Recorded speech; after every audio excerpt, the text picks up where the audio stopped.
திருச்சியில் பிடிபட்ட போதைப் பொருட்களின் மதிப்பில் வித்தியாசம் இருந்ததால் 5 போலீசார் ஆயுதப்படைக்கு மாற்றம் செய்யப்பட்டுள்ளனர்.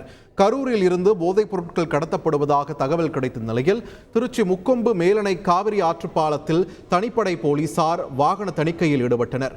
அப்போது காரில் கடத்தி வரப்பட்ட 152 கிலோ எடையுடைய குட்கா உள்ளிட்ட போதைப் பொருட்களை போலீசார் பறிமுதல் செய்தனர். இது தொடர்பாக இருவர் கைது செய்யப்பட்ட நிலையில் அவர்களிடமிருந்து 96,420 ரூபாய் பணம் பறிமுதல் செய்யப்பட்டது. இந்நிலையில் தனிப்படையினர் கைப்பற்றிய குட்காவின் மதிப்பிற்கும் காவல் ஆய்வாளர் குணசேகரன் வழக்கு பதிவு செய்தபோது காட்டப்பட்ட மதிப்புக்கும் வித்தியாசம் இருந்துள்ளது.